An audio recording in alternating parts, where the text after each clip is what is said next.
네, 22개월간 진행된 미국 대통령 선거의 대장정이 종착점에 접어들었습니다. 투표가 우리 시간으로 조금 전 오후 2시부터 시작돼서 이르면 내일 오후에 윤곽이 드러날 것으로 전망이 되는데요. 네, 표심이 과연 누구에게 향할지 전 세계가 주목하고 있습니다. 미국 대선의 판세를 두 분과 함께 자세히 분석해 보도록 하겠습니다. 이준한 인천대 정치외교학 교수 그리고 봉영식 연세대 통일연구원 연구위원 모셨습니다. 어서 오십시오. 네, 안녕하세요. 예. 저희가 오늘 시작할 때 2시쯤이었습니다. 딕스빌 로치 이쪽에서 이제 처음 투표를 하시는 유권자들의 모습을 좀 보여드렸는데 미국이 워낙에 또 땅이 넓으니까요. 우리나라 선거와 좀 많이 다른 점도 있고 해서 이제 투표가 어떻게 진행되는지를 좀 먼저 소개를 받고 싶어서요. 봉 박사께서 미국의 투표는 어떻게 좀 진행이 되는지 좀 간단하게 설명해 주시면 좋을 것 같습니다. 뭐 직선제와 간선제를 혼합한 형식이다 이렇게 보시면 되겠습니다. 네. 그리고 말씀하신 대로 미국이 워낙 영토가 넓다 보니까 시차가 있지 않습니까? 네. 그래서 마지막으로 알래스카에서 끝날 때까지 약 3시간에서 4시간 정도 시간차가 있기 때문에 예. 어떤 데에서는 벌써 투표가 종료되고 개표가 시작되는데 아직 투표가 진행되는 주도 있죠. 예. 왜 직접 투표냐면은 각 주에서 이제 미국 유권자들이 투표를 합니다. 후보자를 선택해서. 근데 그 전국적으로 집계를 해서 우리나라처럼 대통령 직선으로 뽑는 것이 아니라 네. 그 주마다 그 투표를 결과를 확인을 합니다. 그러니까 그 주에서 공화당 후보가 이기면은 그 공화당 후보가 그 주에 할당된 선거인단을 독식합니다. 승자 독식 제도죠. 예. 그래서 선거인단이 538명인데 그 절대 과반수인 270명 이상의 선거인단을 확보한 후보가 의회의 승인을 받아서 새로운 대통령으로 선출이 됩니다. 예. 네, 그러면 그 결과는 좀 언제쯤 윤곽이 드러날까요? 원래대로라 한다면은 그 우리나라 시간으로 내일 이른 오후쯤이면은 당선자 발표가 나죠. 예. 그래서 트럼프 대통령도 아니 선거 당일날 밤에 누가 승리했는지를 확인을 못하는 게 말이 안 된다, 문제가 많다 이런 얘기를 했는데 예. 이번에는 좀 사정이 다르죠. 코로나19 때문에 사람들이 많이 그 사전 투표를 했습니다. 사전 투표에는 3가지 종류가 있죠. 우편 투표가 있고 사전 투표, 기표소에 11월 3일 전에 가서 이렇게 자기가 표를 행사하는 거 있고 그다음에 부재자 투표가 있습니다. 해외에 거주하는 미국 시민이 하는. 근데 이런 표가 제대로 이제 우편으로 제때 기표소에 도달이 돼야 되는데 그게 안 되면은 문제가 많이 생기거든요. 그래서 28개 주는 선거일이나 그 이전에 도착한 우편 투표만 인정하겠다 그랬고 22개 주랑 워싱턴 DC는 중요한 건 우체국 소인 스탬프가 언제 찍혔냐. 11월 3일 이전에 찍힌 거면은 개표소에 11월 6일, 3일 후, 선거일 3일 후까지 도착하는 건 인정해주겠다 그랬고 또 다 텍사스는 11월 4일까지 도착하면 된다. 주마다 다르다는 말씀이시죠? 그렇죠. 그래서 노스캐롤라이나, 오하이오는 12일, 13일입니다. 그러니까 이런 경합주의 결과가 나오지 않기 때문에 트럼프 대통령이나 조 바이든 후보가 누가 승리했고 내가 승복한다 발표할 때까지는 사실 11월 중순까지는 기다려봐야 될 수도 있습니다. 예. 그 사전 투표 중에 이제 우편 투표도 그 중에 하나인데 이제 민주당의 그 조 바이든 후보를 지지하는 지지자들은 우편 투표를 할 확률이 이번에 또 높고 실제로 이렇게 많이 했다 보니까 결과가 조금 늦어지는 것들을 이제 좀 감안하다 보니 아마 트럼프 캠프의 전략이라는 것은 투표 결과가 조금 우리 쪽에 먼저 다가왔다면 이건 뭐 내가 승리했다고 조기 선언해버리지 뭐라는 보도까지 막 나왔습니다. 실제 그렇게 되면 굉장히 좀 복잡해지는 거죠. 어떻게 좀 전망해 보실 수 있겠습니까? 뭐 내일 이맘때쯤이면은 출구조사 결과하고 또 일부 주에서는 개표가 완료된 거의 이제 개표가 다 끝나가는 주들이 있을 거예요. 동부 지역인데 봉 박사님이 잘 설명하셨다시피 동부 시간은 좀 일찍 투표를 시작해서 일찍 끝납니다. 그래서 거기에서 이제 주로 펜실베니아니 또 플로리다라든지 노스캐롤라이나 뭐 이런 주들이 있어요. 그 주에서 만약에 개표 결과 또는 뭐 추구조사 결과까지 합해서 바이든 후보가 압승을 했다 또는 승리가 거의 확실시된다라고 한다면은 미국의 2020년 대통령 선거 결과가 이제 바이든의 승리로 이어질 가능성이 굉장히 농후하다고 볼 수 있고요. 예. 만약에 내일 이맘때쯤에도 바이든 승리가 불확실하고 예. 트럼프 대통령이 재선이 조금 가능성이 있다 보인다라고 하는 말이 나온다면 예. 그때서부터는 굉장히 예. 장기간 동안에 이제 사전 투표, 우편 투표로 온 선거 투표용지를 예. 개봉하는 데까지 굉장히 시간이 걸릴 거고 예. 그것이 집계해서 각 주의 선거인단 수의 계산까지 이어지는데도 시간이 걸릴 거고 예. 또 이것이 불리하게 만약에 그 우편 투표가 개봉이 되는 동시에 바이든 후보가 득표율이 많이 이루어질 거라고 예상하지 않겠습니까? 예. 그렇게 돼서 트럼프 대통령이 불리해진다라면 지금 법적인 소송도 지금 준비를 해서 대규모 변호인단까지도 꾸려놓은 상황이거든요. 예. 그렇다면은 법적인 다툼까지 이어지는데 네. 과거 2000년에 미국의 대통령 선거 이 사례가 있지 않습니까? 예. 그때 미국의 이제 선거인단법이라고 하는 것이 있는데 대통령 선거한 다음부터 35일 안까지는 네. 이 각 주의 선거인단을 확정하라고 돼 있어요. 그래서 지난 2000년에도 대법원에서 35일 딱 전에 선거일로부터 35일 만에 판결을 해준 거죠. 그만 재검표 더 하지 말고 예, 예. 조지 W. 부시로 대통령을 하자라고 하고 그 다음 6일 만에 선거인단 투표를 해요. 그렇다면 그게 법으로 정해졌기 때문에 아무리 법적인 다툼을 한다 하더라도 예. 이번에도 마찬가지로 11월 8일까지는 선거인단이 각 주로 확정이 될 것이고 예. 대법원 판결을 거쳐서라도 예. 네. 11월 14일로 예정돼 있는 선거인단 선거에서는 예. 제대로 대통령을 뽑을 수 있지 않을까 예상을 합니다. 예, 네. 뭐 이제 그 이준환 교수께서도 물론 이제 말씀하실 때 출구조사 얘기 잠깐 해주셔가지고요. 물론 우리 선거뿐만 아니라 미국 선거도 코로나19가 대선판을 다 뒤흔들고 있고 그 결과도 코로나19의 영향에 따라서 이제 우편 투표라는 것이 도입된 거기 때문에 이게 또 처음이잖아요. 근데 출구조사 얘기를 아까 하시길래 이게 믿을만 할까? 그러니까 이번엔 더 특히 신뢰도가 낮을 것이다라는 전망들이 많이 있는 것 같습니다. 물론 사전 투표가 1억 명 정도 했다고 하니까 아마 그런 영향도 있을 것 같고요. 그건 어떻게 보세요? 그렇죠. 지금 미국의 이제 우편 투표가 9월 4일부터 시작을 했어요. 예. 그리고 9월 18일부터 이 사전 투표소 투표를 했는데 벌써 이제 한 달 이상이 훌쩍 넘은 예, 예, 거죠. 예. 그동안에 9,600만 명이 투표를 했다고 하니 예. 그 사람들의 투표 선택의 결과는 아무리 출구조사가 정확하게 한다 해도 반영이 안 될 가능성이 농후한 거죠. 예. 한국에서도 이제 사전 투표자들은 출구조사 결과에 반영이 안 되기 때문에 그것을 보정하기 위해서 여론조사를 통해 가지고 네네. 출구조사하고 합하는데 미국은 아마 이번에 한국 유권자 수의 2배 이상이 투표를 한 거라 예. 이것을 아무리 출구조사 결과로 반영시키는데 정확성을 높이는 데는 큰 장애가 될 거고요. 예. 그리고 이게 출구조사를 한다 하더라도 각 주별로 출구조사를 해서 선거인단을 계산해야 된다는 미국의 간선제적인 독특한 요소가 있어서 예. 이번에 내일 이맘때쯤에도 사실은 얼마나 정확한 선거 결과를 언론을 통해서 보도를 할지는 저도 좀 미지수라고 봅니다. 예, 뭐 여러 가지 변수가 있기 때문에 과연 누가 미국의 46대 대통령이 될 것인가 그 부분에 대해서 전 세계가 주목을 하고 있는데 트럼프와 바이든 두 후보가요 마지막까지 경합 지역에서 유세 총력전을 펼쳤습니다. 일단 막판 유세 현장부터 보고 오시죠. With your vote, we will continue to cut your taxes, cut regulations, support our great police, support our fantastic military, care for our veterans, protect your Second Amendment, defend religious liberty, and ensure more products are proudly stamped with that wonderful phrase, made in the USA. And my message is simple. The power to change the country is in your hands. I don't care how much Donald Trump tries. There's nothing he's going to do to stop the people in this nation from voting.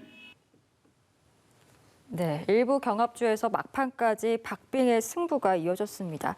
최근까지 여론조사를 보면 아무래도 바이든 후보의 승리 쪽에 좀 기울어지는 모습을 보이곤 있습니다만 예단할 수 없는 게 지금 경합주 지지율의 오차 범위가 트럼프와 바이든의 오차 범위 내에 있기 때문에 예단할 수는 없다라는 또 평가들도 나오고 있습니다. 지금의 상황은 어떻게 분석하시는지도 궁금하네요. 예전에 제 은사께서 세상의 결과를 함부로 예단해서는 안 되는 게 세 가지 예. 있다 그랬는데 네. 결혼, 재판, 그리고 선거입니다.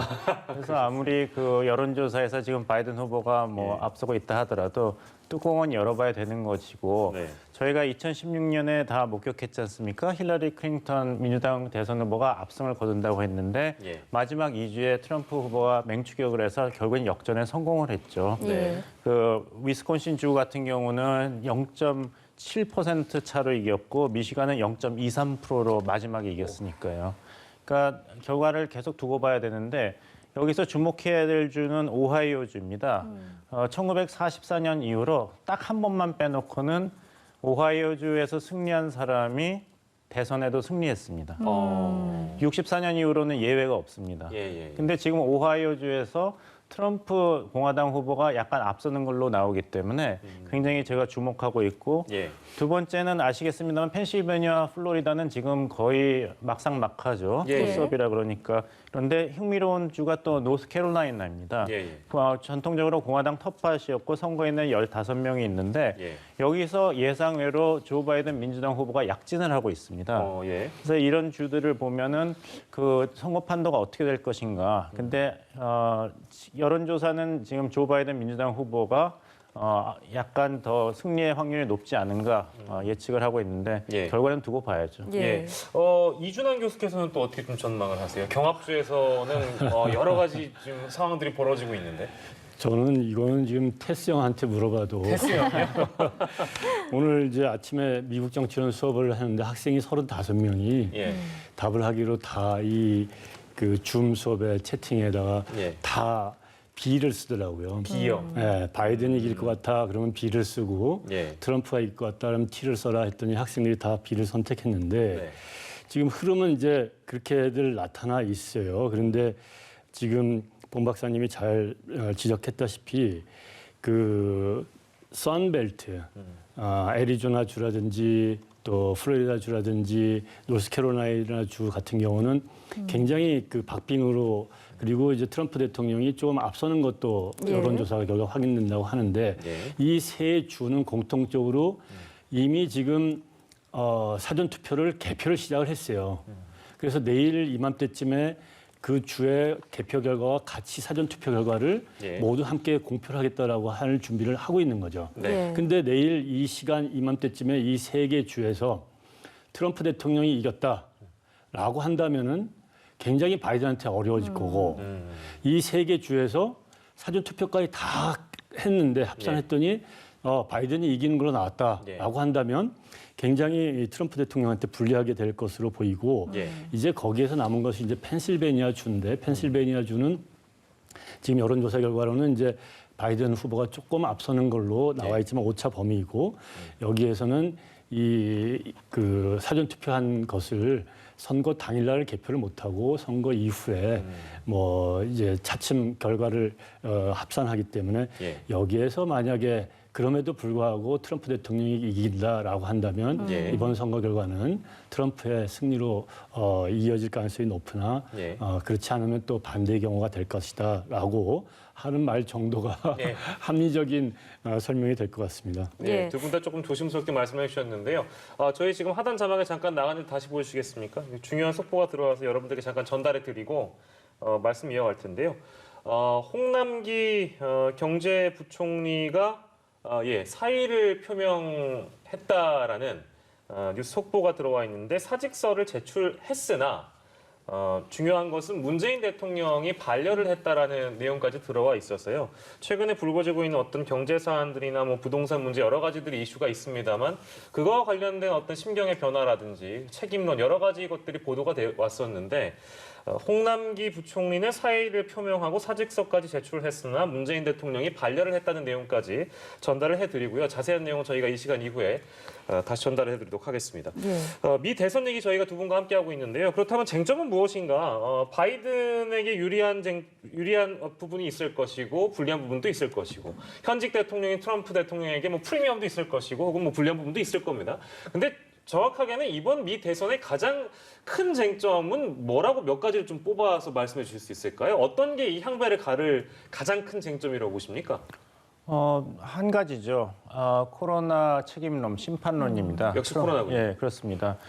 그 코로나 사태가 연초부터 일어난 코로나 사태가 모든 것을 삼켜버렸습니다. 사실 연초만 하더라도 트럼프 대통령의 재선은 거의 기정사실이었거든요. 예, 미국 예. 경제도 아주 좋았고. 예. 근데 코로나 사태가 일어나면서 23만 명의 미국인이 목숨을 잃었고 미국 경제가 지금 대공황 때보다 더 어렵다는 이야기가 나오고 있지 않습니까? 예. 그래서 그 새로운 지도자, 믿을 수 있는 지도자를 갈망하는 그런 유권자의 그 의사가 굉장히 커졌습니다. 예. 사실 그 2016년도 그 미국 대선에 비교하면은 유권자들이 굉장히 그 뚜렷한 투표 행태를 보이고 있습니다. 예를 들어서 제2차 그리고 마지막 대선 후보 토론회를 전에 이미 미국 유권자 중에서 4,500만 명은 투표를 했습니다. 예. 대선 후보 토론회를 끝까지 보지도 않고 예, 벌써 예. 투표를 한 거죠. 그만큼 어느 후보를 찍겠다는 성향이 굉장히 강하게 나타나고 있거든요. 예. 이건 2016년에 힐러리 클린턴 후보와 도널드 트럼프 후보가 붙었을 때와 정반대 현상입니다. 그때는 양 후보가 워낙 그 부정적인 이미지가 강했기 때문에 예.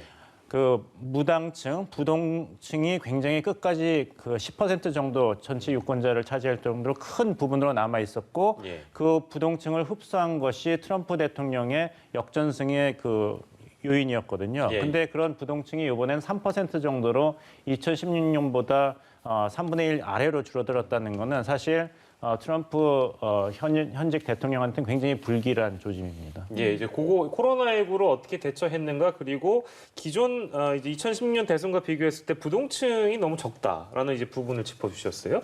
이 교수께서는 어떤 걸 가장 큰 쟁점으로 이번 미 대선의 쟁점으로 꼽으시겠습니까? 뭐 봉 박사님이 잘 지적하셨어요. 예. 뭐 미국 선거에서는 가장 중요한 게 경제 문제고, 그다음에 대외 정책을 얼마나 잘했느냐 이거고, 그다음에 이 사람이 임기 초냐 또 중간 선거냐 이건데 이런 것들을 봤을 때는 트럼프 대통령이 유리한 게 지금 현재는 없는 거죠. 경제 굉장히 악화됐고요. 예. 다만 이제 트럼프 대통령이 이렇게 하나라도 이길 만한 선거가 아님에도 불구하고 예. 지금 이렇게 선전을 하고 있는 것은 네. 현직의 프리미엄이라고 하는 것이 있고, 두 번째로는 아까 앵커께서 지적하셨다시피 미국 사회가 굉장히 양극화가 됐어요. 예. 그래서 선거를 뭐 봉 박사님이 얘기했던 것처럼 1차 TV 토론에 보지도 않고 가서 투표를 하는 사람이 대한민국 유권자보다 더 많은 숫자가 투표를 했던 거죠. 예.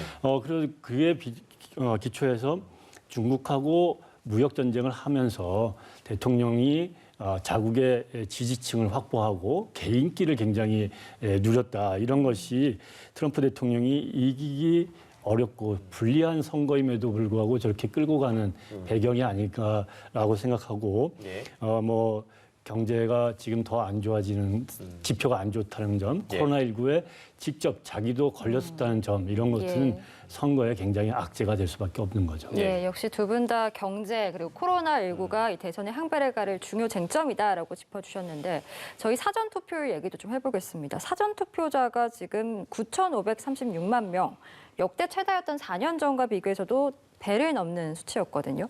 뭐 높은 사전 투표율은 바이든의 우세를 뜻한다. 뭐 이런 보도들이 많이 나오긴 했습니다만 실제로 누구에게 더 유리할 거라고 예상을 하시는지요?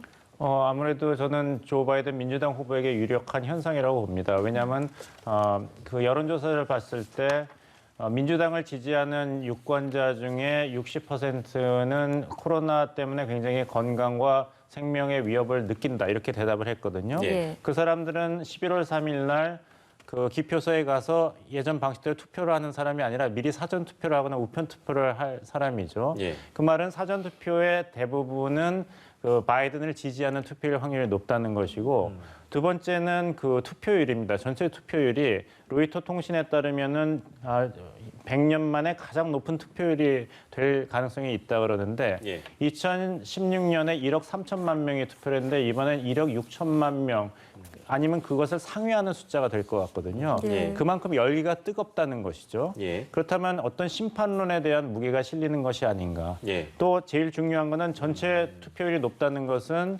비백인 예. 유권자들의 투표 참여율도 높을 가능성이 높습니다.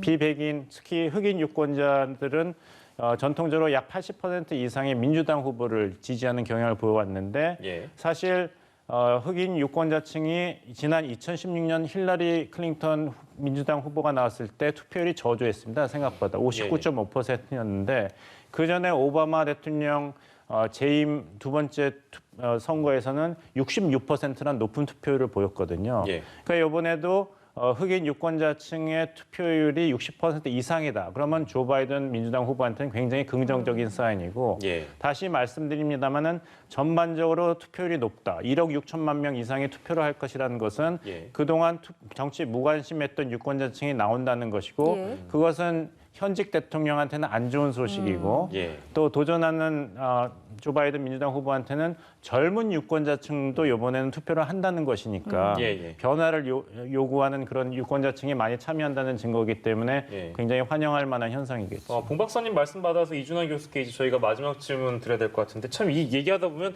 저희도 사실 흥미롭게 보고 있기 때문에 시간이 좀 빨리 가는 측면이 있습니다. 마지막 질문 드릴 텐데 이제 말씀해 주셔서 사전 투표는 이제 조 바이든 후보에게 어느 정도 유리할 것이다. 그러면 이제 현장 투표를 기다리고 있는 만약에 기다릴지 모르는 트럼프 대통령 지지자들 중에 지지자들이 아닌 사람들도 그러니까 겉으로는 샤이 트럼프라고 부르는 사람들도 있을 수 있지 않겠어요? 그런 거에 대한 영향은 없겠습니까?